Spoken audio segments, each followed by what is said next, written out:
Welcome to the Painter's Loft Art Studio.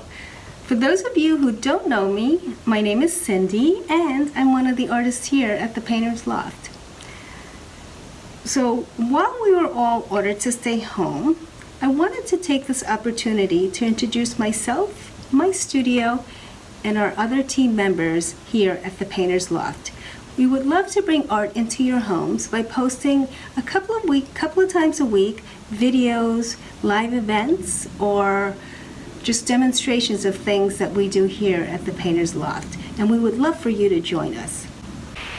Today, I wanted to bring art into your homes by reading this book called Giraffes Can't Dance. And this is one of my absolute favorite books to read. And once I've read this to you, we're going to use this as our starting point, and then we're going to go on to create some artwork together. Okay, are you guys excited? All right, let's get started. So the book is called Giraffes Can't Dance. Gerald was a tall giraffe whose neck was long and slim, but his knees were awfully crooked and his legs were rather thin. He was very good at standing still and munching shoots off trees. But then when he tried to run around, he buckled at the knees. Oh, poor Gerald. Now, every year in Africa, they hold the jungle dance, where every single animal turns up to skip and prance. And this year, when the day arrived, poor Gerald felt so sad. Because when it came to dancing, he was really very bad. The warthogs started waltzing, and the rhinos rock and rolled. The lions danced a tango that was elegant and bold. The chimps all did a cha-cha with a very Latin feel, and 8 baboons then teamed up for a splendid Scottish reel. Gerald swallowed bravely as he walked towards the floor, but the lions saw him coming, and they soon began to roar. "Hey, look at clumsy Gerald," the animals all sneered. "Giraffes can't dance, you silly fool. Oh, Gerald, you're so weird." Gerald simply froze up. He was rooted to the spot. "They're right," he thought. "I'm useless. Oh, I feel like such a dot." So he crept off the dance floor and he started walking home. He'd never felt so sad before. So sad and so alone. Oh, poor Gerald. Then he found a little clearing and he looked up at the sky. "The moon can be so beautiful," he whispered with a sigh. "Excuse me?" coughed a cricket, who'd seen Gerald earlier on. "But sometimes when you're different, you just need a different song." Listen to the swaying grass and listen to the trees. To me, the sweetest music is the branches in the breeze. So imagine that the lovely moon is playing just for you. Everything makes music if you really want it to. With that, the cricket smiled and picked up his violin. Then Gerald felt his body do the most amazing thing. His hooves had started shuffling, making circles in the ground. His neck was gently swaying, and his tail was swinging around. Look what's happening to him. I think he's going to start dancing. He threw his legs up sideways and swung them everywhere. Then he did a little backward somersault and leapt up in the air. Wow, that's amazing. That's a crazy move he has there. Gerald felt so wonderful. His mouth was wide open. "I am dancing. Yes, I am dancing. I am dancing," cried Gerald. Then, one by one, each animal who'd been there at the dance arrived with Gerald, boogied on, and watched him quite entranced.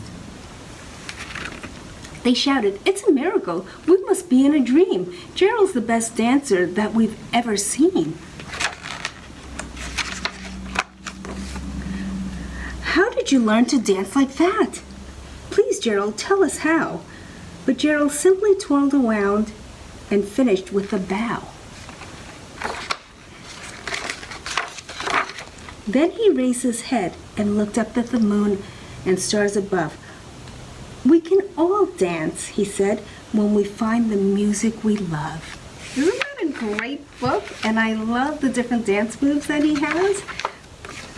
So this is my favorite page of all the different dance moves that he has. Okay, so from here, now we're going to go on to create some artwork. So you will need a couple of different supplies. I'm going to push this over to the side, and then we're going to take our supplies out. So first off, we will need some paint. So I have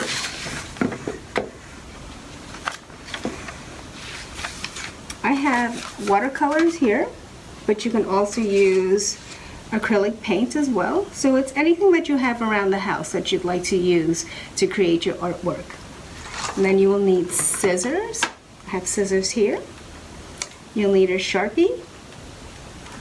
You'll need some glue. And you'll need some brushes as well. So I like to make a lot of my pieces as a mixed media piece, meaning I like to use newspaper in it. So if you guys can see, the Gerald is cut out separately, and then I did the background separately as well. So we are going to get started. So whatever you decide to do your artwork on, either it be a canvas or a piece of paper, we can start with that. So I've got everything ready. I think today I'm going to use just a canvas. So a canvas that's not mounted. So I'm going to use that. Plus I need some paper. I'm going to find my favorite pose. So I'm going to choose to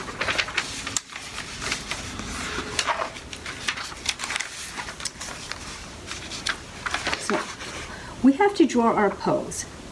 So depending on what you want to use as your dance move for Gerald, you can pick either one. So I'm gonna pick the one that he's kind of out.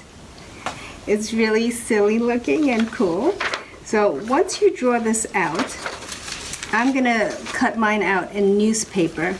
So you can take a scissor, and I like to cut a couple of sheets of paper at a time, so that way I don't, if I make a mistake, if I ruin it by accident, I still have a couple more to use. So we're just going to cut our piece out once we've drawn it. And then if you need someone to help you, you can always ask an older sibling or a parent to help you. So it's kind of tricky because you are cutting multiple sheets at the same time. But just be careful, and then try not to make it too ultra thin, because then we might rip it by accident.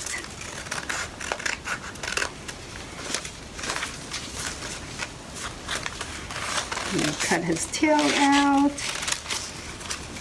I just made his tail kind of curvy rather than cut out the individual pieces of hair. It would take me forever.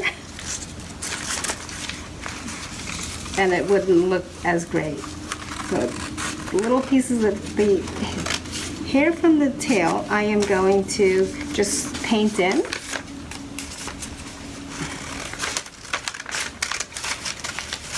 Okay, I'm almost there.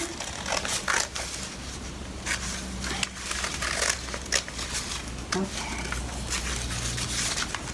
Oops. Just getting his ear, and then now his face. All right, so I have a couple of different ones. So I have two in the newspaper, and then I have my paper that I cut out originally, so I'm going to set those aside. Put that down. other poses as well. This is also one of the poses that I chose before, that I sketched out. And then I also put it on different newspaper as well, so that if I change my mind, I can use this. Okay, so once we've set everything aside, all we want to have is our canvas paper. So I'm going to get my brushes out. I have a couple of different brushes here. And then I think today I'm going to use acrylic paint. And then I'm going to have my napkin. You do want napkins so that when you're cleaning out your brush, you want to make sure you start with a dry brush. Okay, so first off, I am going to do the moon. So we're going to start with white. So I'm going to put a decent amount of white on my brush, and we want our moon to be really big. So I know it doesn't make any sense to put white on your canvas since the canvas is already white, but you still need to put it on. Okay, so next I'm going to get a little bit of water, and then I'm going to pull a little bit of that blue towards me. And what I'm going to do is I'm going to start further away from the white. So my white is here, but I'm going to start my blue ring away from it so that I can go towards it and then have it blend together. So you can use more of a dry brush, or you can add a little bit of water to it to make the paint flow. And remember, I'm going in a circular motion. Sometimes the water helps to loosen up the paint. So you can take your time painting this. You can also use different colors, like if you wanted to use sunset colors, or if you wanted to use any kind of color scheme, it would work. So this, I'm just using this because I'm going off of what we just read and one of the scenes in the book. So when you're creating like a gradation of colors, it's always helpful to have a little bit of water, oops, not that much, on your brush so that you can blend it better onto your canvas. So now I'm going to go back in with my white. So I'm going to clean out my brush because I don't want my brush to have any kind of blue on it. So again, I'm going to go back into my white. I'm going to add a little dab of white, a little dab of water, and then I'm going to go back on my canvas. So again, I'm going to start from the middle in a circular motion, and then I'm going to go towards my white. And you see the blending that's happening? So you want to just go out with it. And then I'm going to do that again. So this time I'm going to take some of my white, and I'm going to start closer to that ring that's on the inside. And then I'm going to blend that in even more. I'm kind of going out, and then I'm going back in, and then I'm going around in a circle again. Okay, so once you've got that, now I'm going to fill in the rest here with this blue color. So again, you can water it down, you can add a little bit more of that white in it. So the background you can kind of tweak to the coloring that you like. So I'm painting a lot faster than you guys. So when you guys are done, I'm gonna expect to see some really pretty, cool moons posted with Gerald in it in the comment section. Okay, again, I'm gonna get some more water. So water helps the acrylic paint to flow, except sometimes if you have too much water, it will make the paint drip down, and then what it'll do is it'll pull the paint. So you want to just be careful you have enough paint, but not so much that it's making all your other colors run on you. When you're holding your piece flat and not on a canvas, not on a easel, it is a lot easier. You can control how much of your canvas is running, how much of the color flows down. So again, I'm going to fill this part. So now I can go back in and add a little bit more of that white too. So what's really fun about acrylic paint is that you can do a lot of fun dry brush techniques. So I'm going to take some white, I'm going to dab most of it off, and I'm going to go in and put some streaks in it. So I'm going to add some more, dab off.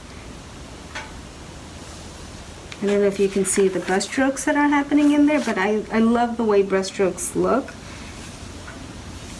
on acrylic paint, especially when you're doing a circular background where it's a lot of movement in there and it makes it look a lot more interesting. Okay, so now I'm going to move on to the grass. So I'm going to clean my brush out really well. So your brush is only clean when you can hear that sound. So you really want to agitate it to make sure that your brush is clean. If you don't hear anything, you're just moving around your water and not really cleaning your brush. So again, when you pull your paintbrush out, you want to make sure it's dry. So with the paint, we don't want to scoop it. We really want to pull it towards the center, just to make sure that on both sides you're loaded. Okay, now I'm going to go back and I'm going to add my grass in there.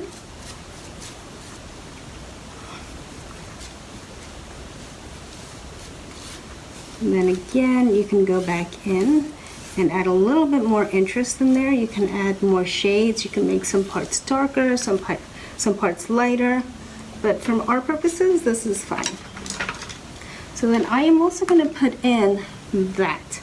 So it gives the background a little bit of interest. You don't have to. You can just keep it with the green and then the blue. So I'm going to add a little bit of white to my black.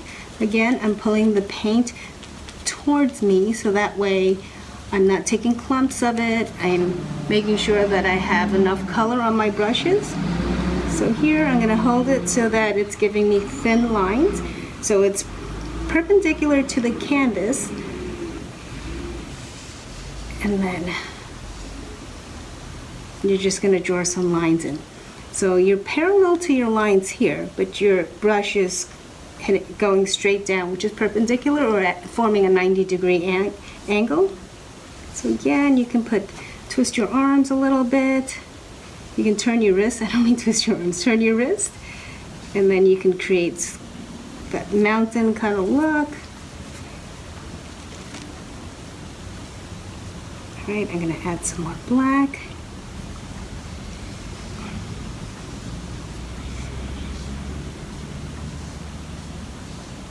And you see here, it's almost like we have some snow because it's your painting. You can have your scenery look whichever way you want. So if you wanted to add some of that snow, you just, again, dry your brush, take some of that white, and you're just going to dab it on. Yeah, I need both hands. So you're just going to dab it on. See, I'm just almost dabbing my canvas. And I'm twisting my paintbrush a little bit so that it's not just in one area, getting all around. And that creates some interest. Again, you can do the same thing with the grass. If you wanted to add some texture in it, you can go and do the same thing. You can add some texture. And this is called stippling. So with stippling, you can add two colors. So this is also called double loading. And then you can go in, you can stipple. You see how I'm really very quickly moving my hand. So when you're stippling, if you just stay on one side and just keep stippling your paint, you're just going to have the same color. It's just going to keep blending. So the beauty about this is you get different shades of color.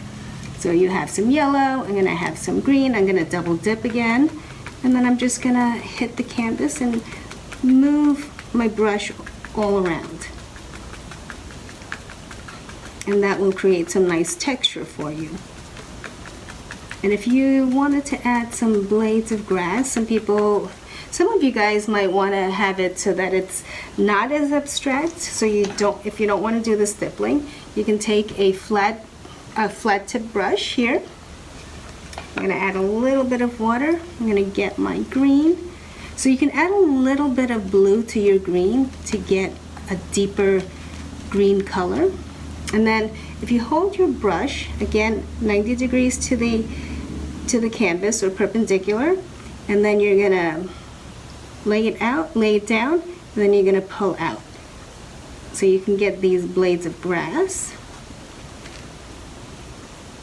I don't know how well you guys can see it, but you can also do that as well. So different techniques, whatever you want your scenery to look like. Okay, so now that we have our background, I'm gonna move this aside and I'm gonna work on Gerald. Okay, so he's doing that funky pose. So just gonna hold him down. I'm gonna put some yellow as his overall color. So again, you want to pull the paint either towards you or away from the whatever paint palette you have it on. And the reason why we do that is so that we're loaded on both sides and we're not scooping. Because if you scoop your paint, what's going to happen is you're just going to fight it. Because if it's so thick, you're going to keep on trying to move it back and forth, and you end up actually seeing more strokes in your paintbrush, in your piece as well. So it's better to keep your paint, it's not really thin, but you want to be loaded. Okay, so both sides, you see how beautiful this looks? So as you're painting the yellow, I can see the newspaper through it. And again, to me, I do a lot of mixed media pieces, so I love incorporating some kind of newspaper in it, but I like it to show through because I think it gives it a lot more interest. And also, you know, when you're positioning your piece, say that you change your mind and you want to put it somewhere else. If you've painted it in and you've drawn it, then you can't move it. It has to stay, unless you want to do it all over again, which I've done that as well.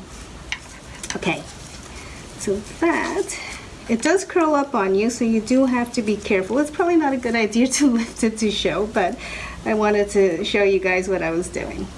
All right, so you can use the same brush. You can add some of those orange spots, and that you make sure you hold your piece down.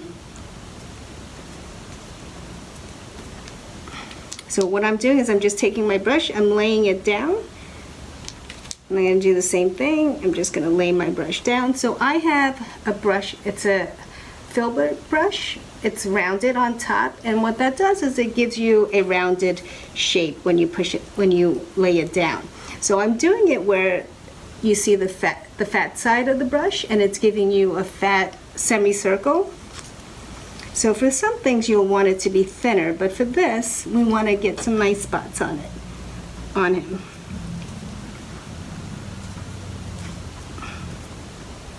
I just realized I cut my tail off. My tail's missing. So I'm going to put my tail separate. I'm not sure what happened to it, but it's easy enough. I just took it off the other one. I'm just going to paint this. Oops.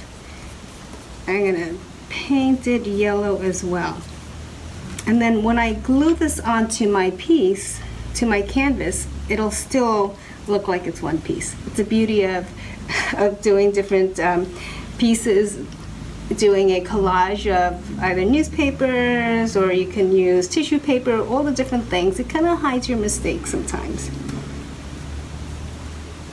Okay, so I'm going to put this brush away. I'm going to go back and get my small, this is one of my thinner square tip brushes, and it's really great for doing more detail or giving you thinner, precise lines. So here I am going to go in, put the browns, I'm going to add in the tail, and then put in the boots as well. So I have a little bit of brown there. Again, I can't emphasize enough, you don't want to scoop, because if you scoop, especially when you're painting, doing detail, you'll never get rid of that paint. You're just going to have a big glob, and then you're just going to keep moving that around and then putting more paint, trying to move that around, and then it ends up becoming a really frustrating thing. So we want to make things easy. It's easier to put more paint on than to try to take away the paint. So we want to put less and then add to it. So it really is less is more. Okay, I'm going to hold it by the tips. I'm gonna go straight down. One went a little too far.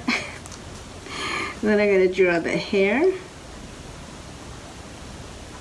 You notice I'm holding it at the tip. I'm holding it so that we're making thin lines. So if you put a lot of pressure, you're gonna get a big, thick line. So I don't know if you could see that. But let me just show you.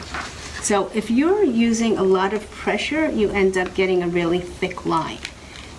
So if you're holding your brush the same way and you put less pressure on it, you're getting thinner lines. And it's really important to think about how much pressure you're putting on your brush, so that way it does affect your artwork. And say that if you're doing a nice tree, you want your lines to be thin. But if you're not really conscious of how much pressure you're putting on it, your tree is gonna end up looking like that. I guess for the trunk it's okay, but when you want to go on to your branches, you want it to be a little bit thinner. So controlling your brush is really important. Okay, so I'm gonna go and get some of my black now. And even in the container, I am just pulling out some of that black because I don't want lumps of it. So I'm gonna put some behind the ears, the hooves. And then I'm going to add some white. I think he's pretty dry now. So I'm going to go get some white to put by his face. So I can just kind of mute it a little bit. And even with this white here, I'm keeping it thin so that way I can see some of that newspaper come through. Okay. So you can choose to either use the brush or you can also use a Sharpie to put the details on his eyes. I'm going to choose to do a Sharpie for now.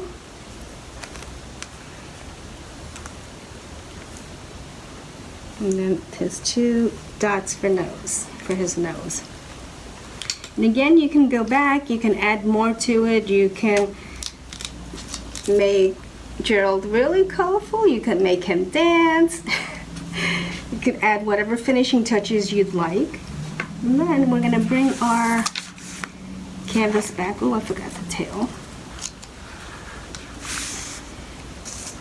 And once your piece is dry, you are going to place Gerald, and then you can glue him down. You can Mod Podge him, or you could, I use a medium, it's called an acrylic paint medium, so that way I use that so I can paint over it if I decided I wanted to add a little bit more to it. But Elmer's glue would work great. You can just turn it over, add some glue, spread it out with a brush, and then put him down.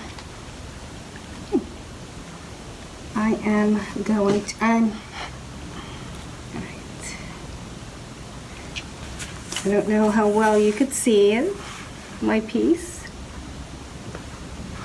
There you go. And then once you're completely done, you should sign your name or your initial over on the bottom right hand side corner. And then, so once you guys are done, I would love to see it posted. So you can post it as a comment underneath this video, or if you want to tag us on Instagram, we are #thepaintersloft.com.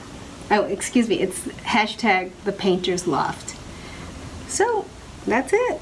I hope you guys had fun. I had fun creating with you, and I'm looking forward to the next time. Thank you. Bye.